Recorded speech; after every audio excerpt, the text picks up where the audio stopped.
I'm pulling in my driveway. We all know what that means. It's time for another drive to work. Okay, so today I'm going to talk about the making of a new mechanic. So there are a lot of steps that one has to go through in making a new mechanic. So I thought today I would talk about the process from the very beginning to the very ending and just sort of go through all the different things we have to care about when making a new mechanic. Okay, so first and foremost, let's start with either exploratory or vision design.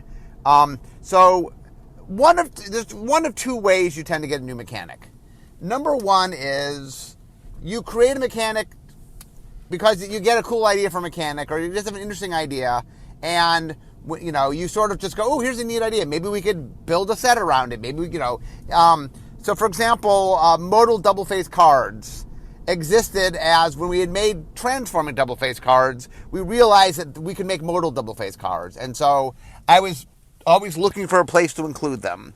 And originally, the entire plan for Strixhaven was they're going to be built around that mechanic. As we designed, it became apparent that it had enough flexibility that we then extended it and put it in 3 different sets. But that's an example of the mechanic came first. We had a mechanic, and we wanted to figure out where to put it. This is the minority. This flashback was a mechanic that I made sort of in a vacuum. There are mechanics that get made that just, here's a neat idea. Usually where these mechanics come from is either you're playing a game of Magic or you're watching a game of Magic and you go, oh, hey, it would be cool if somebody could do this. Wait, that doesn't exist. Ooh, I can make that. So sometimes you just have a new idea, and like I said, occasionally we start with a new idea. That is, there are sets where we're like, oh, this is a neat idea. Could we build around that? Other times, and by much more frequently, is we are trying to meet the parameters of a set. For example, in exploratory, a lot of what we do is say, okay, what's the set about? What's the resonance we're trying to capture? What's the essence of the world we're trying to do? And we do a lot of design to match to a certain feel. That is very common, to want to match to the feel of something. So if we were doing Innistrad, we're like, oh, it's Gothic horror. How do I capture the essence of Gothic horror? If we're in Theros, it's like it's Greek mythology. How do I capture that sense?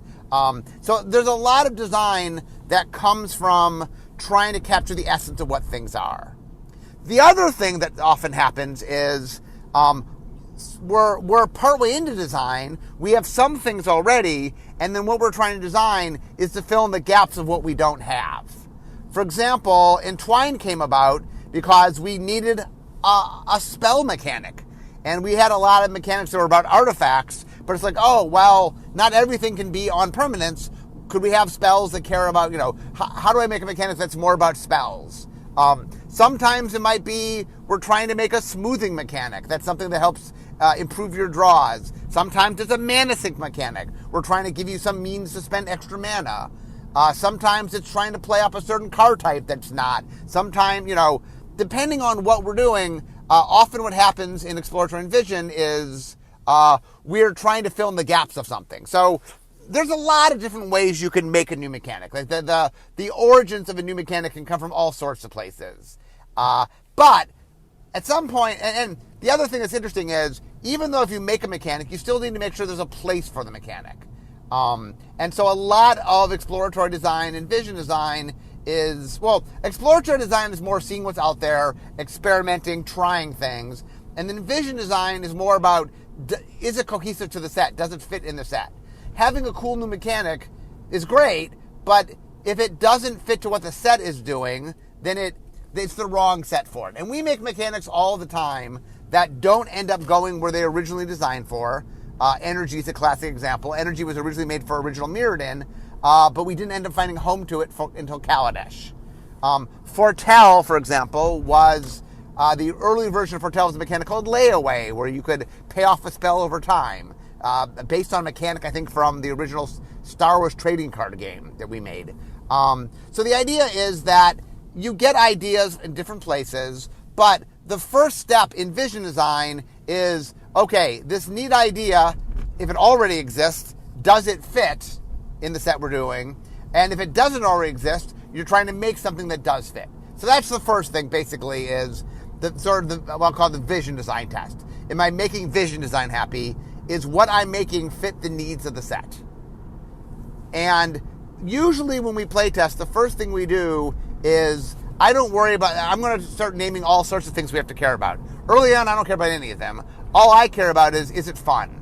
Does it fit the set, and is it fun? And so the early play tests are just about, are we enjoying this? Is it something cool? Is it enhancing the set?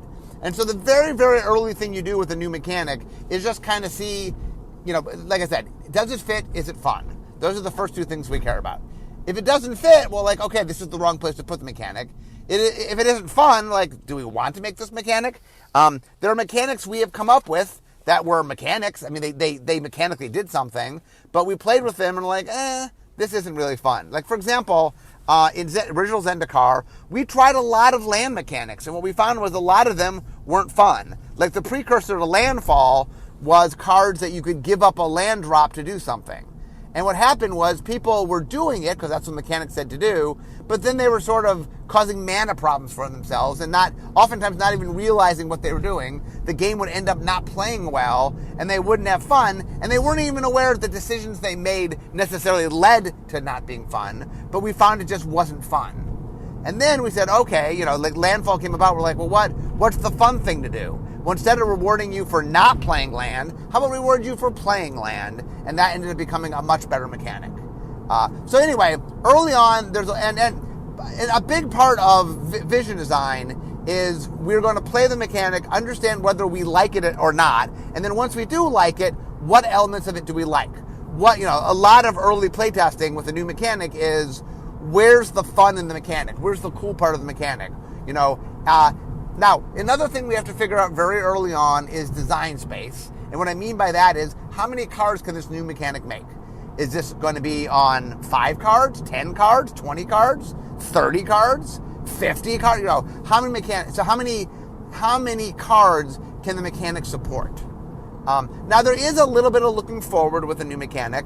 We do, for example, when we made transforming double-face cards, it was clear to us there was more we could do with double-face cards than just transforming. But what we said is, okay, we want to we want to figure out how much we can do that gets the job done, and we can save more for the future. It's not important to do everything you can with the mechanic as soon as you make it. Part of what you want to figure out is, what is enough?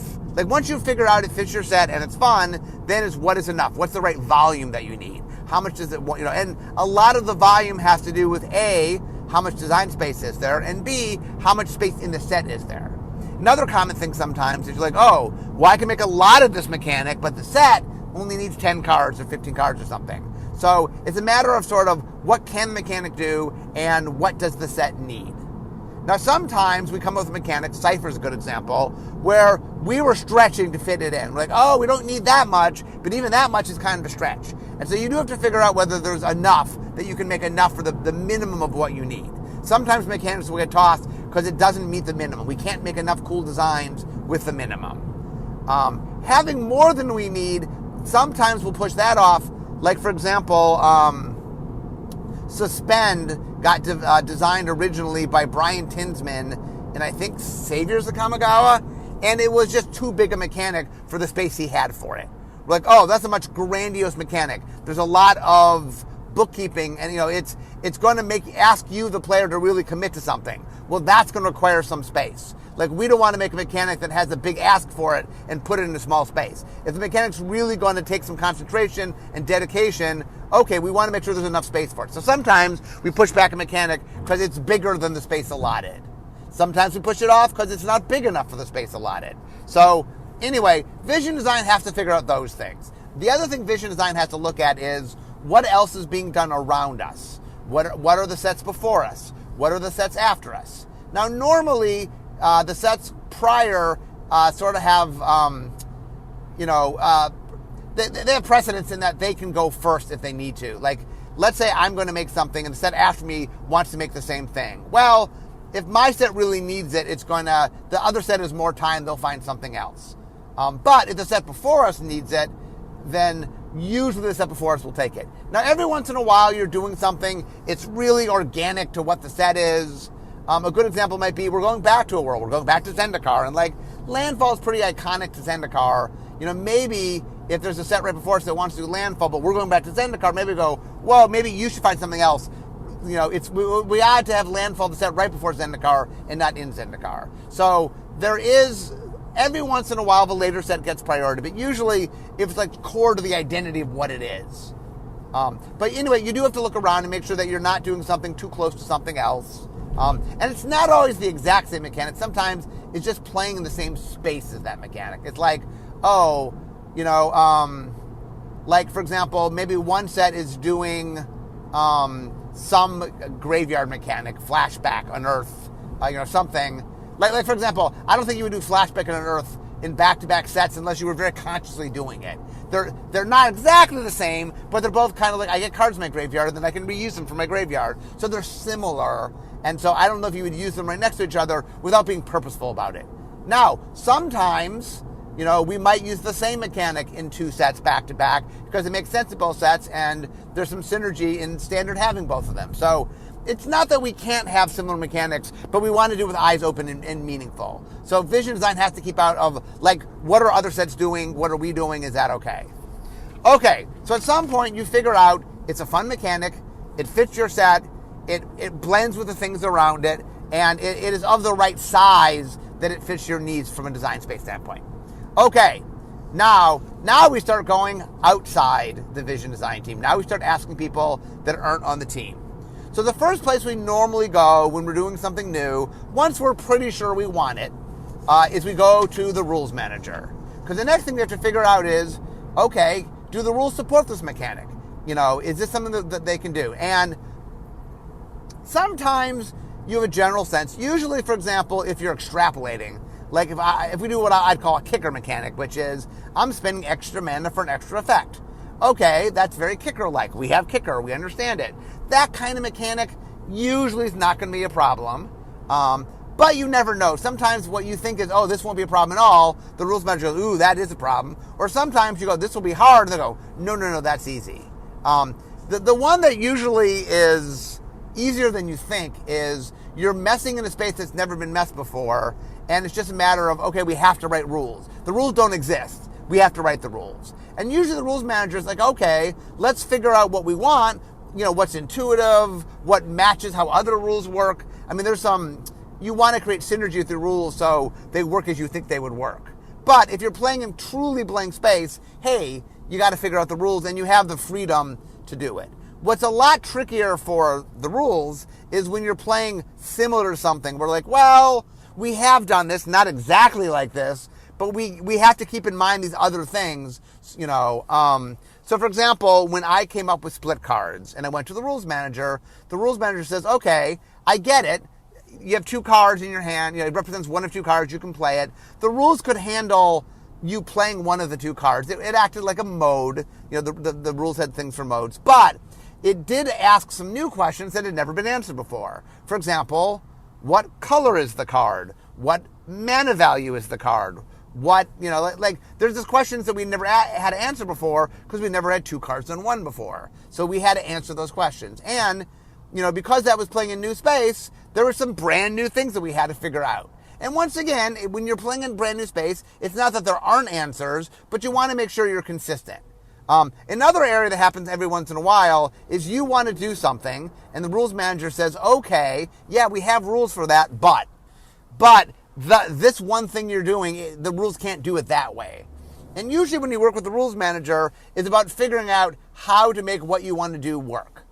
And I'll say basically there's a couple different things that can happen. Number one is we can do it, no problem, good to go. That happens a decent amount of the time. And usually, like I said, that's playing in known space. Second is what you're doing we've never done before, but there's no precedent. We can make the rules. Like, you and I will figure out how to make the rules, but we can do that. It's just figuring out how we want the rules to work. The third category is, okay, we can do it, but we can't quite do it the way you want it, and so we have to figure out how to do it. There's something you want or multiple things you want that conflict how other rules work or would cause conflict with other rules or would cause weird interactions or whatever. It would cause a problem. There's like, I can do some of what you want, but I have to change things.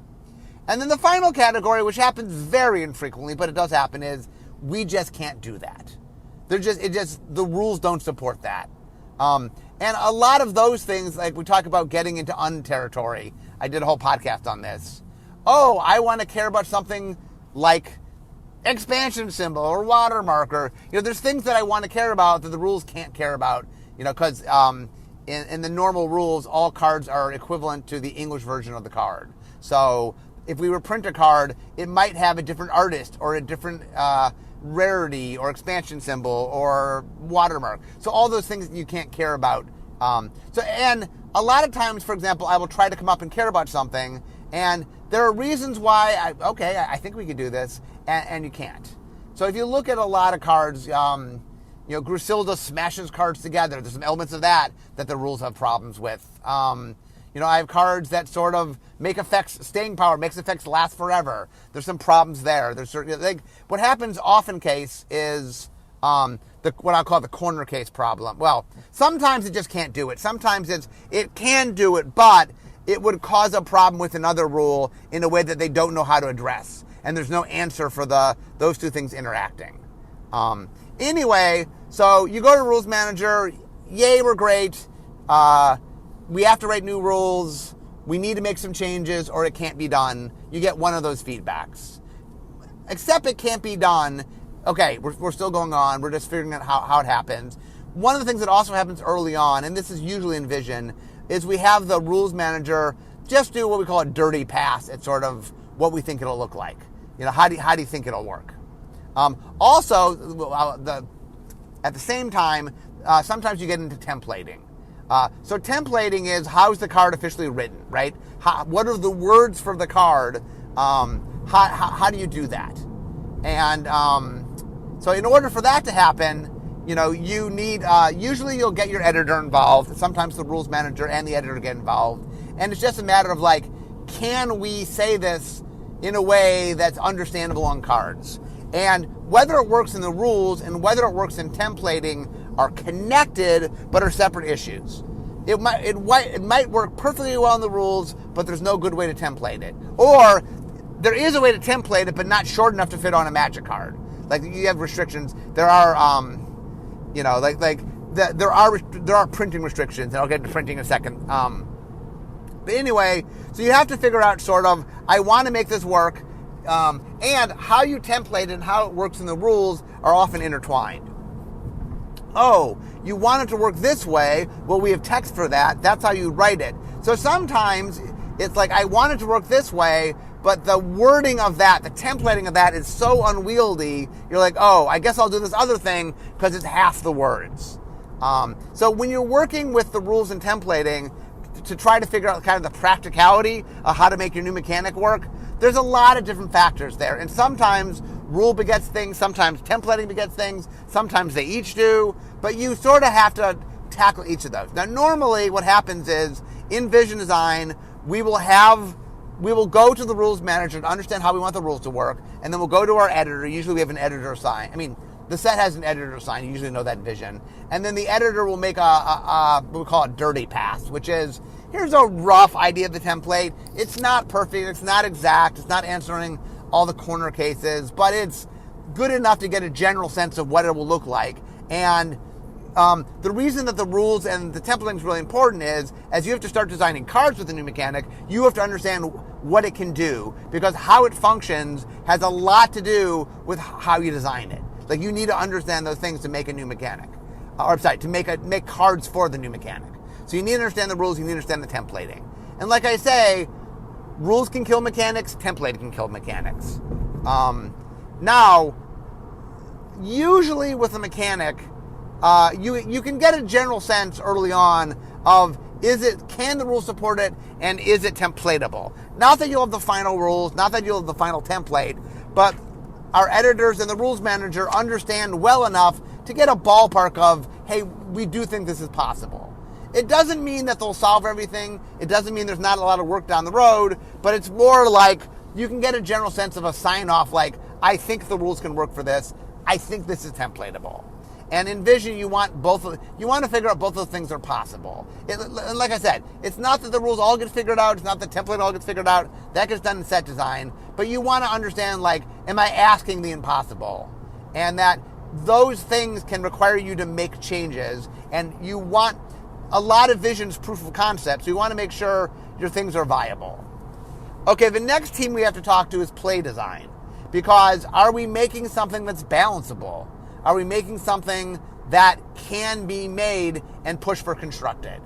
And so play design has a lot of experience pushing mechanics. And so what happens usually in play design is a couple of feedbacks. Number one is, hey, we've done this before, or it's close enough to something we've done.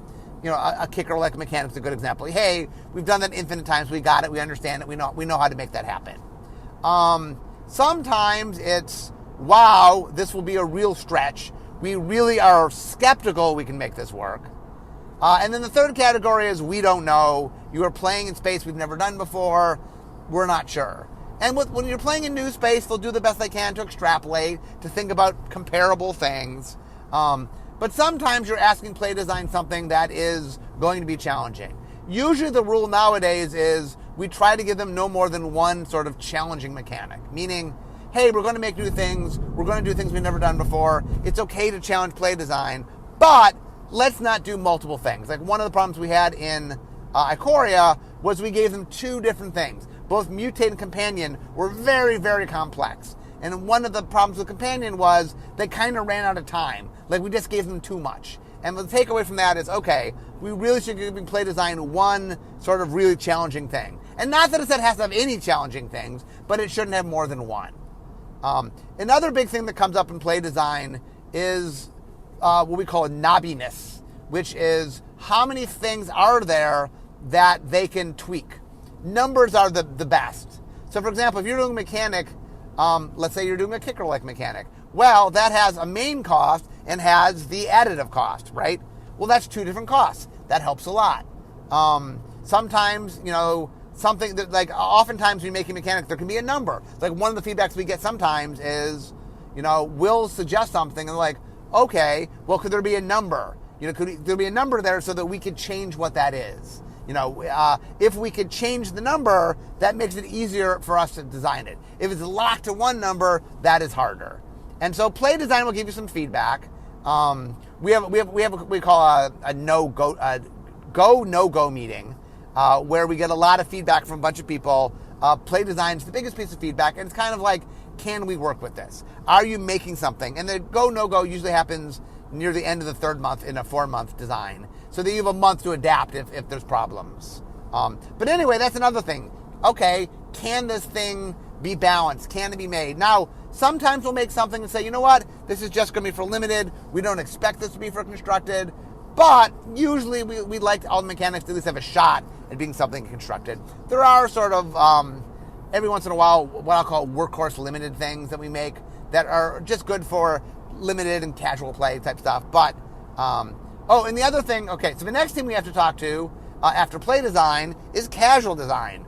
Because not only are we making this for competitive, we're also making it for casual play. So they'll also will look at it and say, okay, hey, is it like, for example, play design might go, this is really hard to make for competitive play, but casual play might go, ooh, this is really fun. People are really going to enjoy this. Commander players will love this. Other casual players will love this. So we also want to make sure that casual play side, says, like, kind of how much fun is this? And, they also want to look for their purposes, how easy is it to balance? Because casual play has to do stuff like balance it for stuff like Commander. So both play design and casual play are going to look at it and give feedback. Play design is a little more caring about the nuance of numbers, and casual play is looking a little bit more about how fun of it is it in a more general sense. But anyway, you get feedback from both of those. Next, we need to talk to, we might need to talk to the frame people. So are we making a mechanic that requires a new symbol, a new frame? So for example, if we're making level up, okay, well, level up needs something. We have to communicate that there's 3 different stages. How do we do that? So that has to be figured out. Energy required a symbol. So if you're making a mechanic that requires any new component that has to be designed, symbol and frames being the major things, we got to talk about that. We got to say that early enough to say, okay, we're going to need a new frame or a new symbol or whatever. Each of those comes with resources, and for example, you only get so many new frames in a set. If you want to have a mechanic that has a brand new frame, usually your other mechanics aren't supposed to have a brand new frame. You don't want every mechanic you're making to require all this work, because it's a work on a team that has to produce the new frames and or new symbols. So you have to sort of bring those up. Often what happens if you need a new frame, the person who does frames will have to start designing some things to get it in the ballpark. Usually with frames, there's some early work to say, is it possible? And then after that, it's more about, okay, the execution of it. But early on, if you want to do a new frame, you have to sort of talk and say, what do you want to do and what would it entail, and get a sense of what the new frame might require. Because that also can impact the mechanic. Sometimes it's like, okay, you get this much space. Okay, I'm going to make a split card. Okay, well, here's what split cards look like. You get this much space. So the frames can dictate things. When we made Planeswalkers, we realized, okay, we can only have so many loyalty abilities based on the nature of Planeswalkers. When we made Sagas, okay, there's certain limitations for what Sagas can do based on how we made the frames for Sagas. So whenever you do something new, you have to figure out, does it need that? Usually symbols are a little bit easier. So like, for example, if I require a symbol, okay, we can make a symbol. Can we make the right symbol? Or sometimes there's questions like with energy, how do you communicate when there's multiple symbols? You have to figure that out. But usually symbols are doable. It's a matter of, is it worth it? Do we need the symbol? There's a little bit of talk of like, is the symbol carrying weight? Because there's a certain amount of complexity that comes with the symbol. And so you want to make sure that the symbol is easing things and helping things and not making things more complex. In general, we tend not to add multiple symbols at once. There's a few exceptions, like when we did the hybrid mana, because while they were technically different, once you understood one, you understood them all. But anyway, you need to do that. Now, sometimes it's not just a frame thing, it's a printing thing. For example, when we did double-faced cards for the first time, it's not just a matter of, do we have a frame for that and can it work in the set? It's, okay, that requires some printing knowledge. Like, we have to print on the back. Can we print on the back?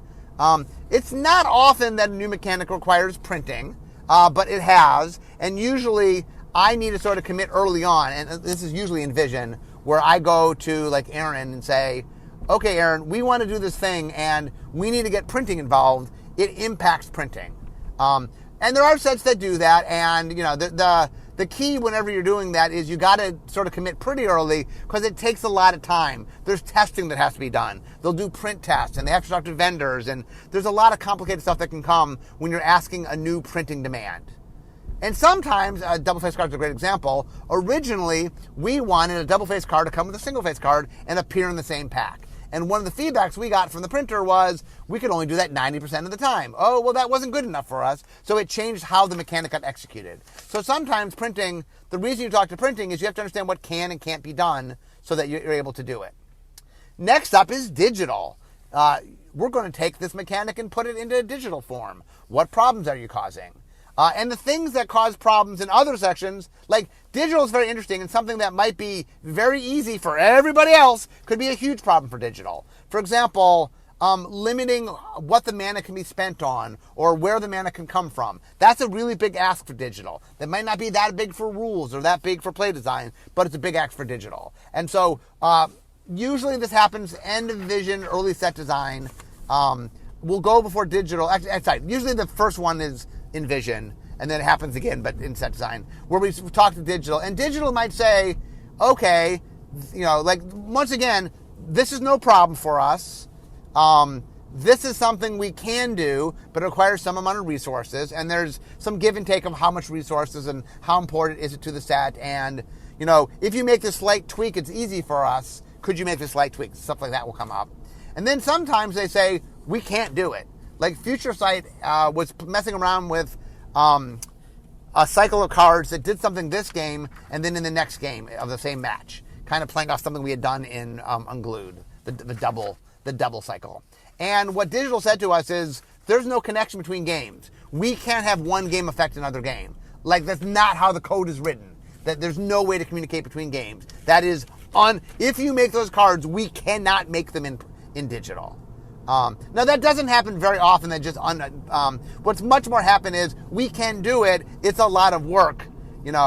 Is there ways to tweak it so it's less work for us, but you get what you need out of the mechanic? And that happens a lot where, if you just made this tiny tweak, it would make things much, much easier for us. And we have to go, oh, okay, that's not that different for us. And that would save you a lot of work.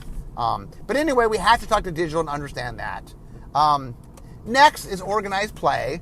Organized play doesn't come up a lot. A good example might be miracles. Okay, we're doing a mechanic where how you drop matters, so that might matter in tournament play. Or we're making double face cards, and for the first time ever, you have to draft, and there's not a back to the card. How will that affect drafting? So whenever we do something that kind of has a say in how tournaments might be run, not just high-level tournaments, but even just random tournaments in a store, we go to organized play to understand the ramifications of that and understand what we need to do. And once again, it's not always organized play. It's not really a yes or no. It's more like, here are the problems that this will cause. We need to have some answers. And sometimes that might change how we do that. Sometimes we might work with them to figure out how to explain that to them or what are the rules we want to do. Okay, we're doing double face cards. How are we going to draft them? We will work with organized play to figure that out. Finally, the last thing we'd have to talk to is marketing. And once again, marketing is not something with a new mechanic where it's necessarily can we do it or can't we do it. Marketing's going to market it. But a lot of times thinking about, and this talk, we have what's called a product architect. And a lot of times early on, you'll talk to the product architect, and they are very conscious of thinking about stuff like marketing, of saying, okay, we're selling the set. Okay, you have a new mechanic. Is this a feature of the set? Is this something we're going to play? Is this the number one thing? Oh, there's a brand new mechanic, and this is why you want to buy the set because of this new thing? Or is it there's some other theme, and it's just a part of that theme? Or, hey, this just makes the set work, but it's not the thing that's going to entice people to buy it. It might be what we call a workhorse mechanic, meaning it makes the set work, but it's not splashy. Normally, if you're going to sell a set on a mechanic, it's because the mechanic's very splashy. Oh, for the first time ever, double face cards. That's very splashy. That's something that makes people go, what? Whereas something that might just be, it's a combat mechanic that just makes combat more interesting, but it's just not dynamic and it's just sort of a tweak. That's not necessarily going to sell the set. So when you deal with marketing, you don't have to worry about that. But anyway, you do want to talk with your product architect and on some level talk with marketing is, what am I doing? What are the ramifications down the road? With marketing, like a lot of these other ones is like, can we change things? This is more like, can we think about how it would be used? How when we sell the set, what people are going to think about it? And that sometimes might make decisions about how we treat it or how we think about it or how, like there are decisions in how it gets treated that just are you thinking ahead to some other uses of it, like, when selling the product. But anyway, guys, that is, like I said, when you make a new mechanic, there's lots and lots to think about. Does it meet the design needs? Does it meet the rules? Does it meet the templating? Does it meet play design needs? Does it meet frame needs? Does it meet printing needs? Does it meet digital needs? Does it meet organized play needs? Does it meet marketing needs? All these things have to be thought about. So when you make a brand new mechanic, there's lots and lots of different people doing different things with your set that you have to think about because they have to think about it. And so when you're making something, all that has to go in. And there's a lot of tweaking that goes on. There's a lot of adjusting your mechanic because the mechanic has to serve the set. And by serving the set, it means it has to serve all aspects of the set. It has to serve the rules and the templating and the game balance and the way it's printed and the way it looks and the way it's played and the way on digital. Like all that stuff matters because all of that is part of the game. So when you make something new and make a new mechanic, you have to think about all those things. Okay, guys, I hope this was interesting. This is sort of my day-to-day, but a different way to think about new mechanics I thought you guys might find interesting. But anyway, I'm now at work. So we all know what that means. This is the end of my drive to work. So instead of talking magic, it's time for me to make it magic. See you guys next time.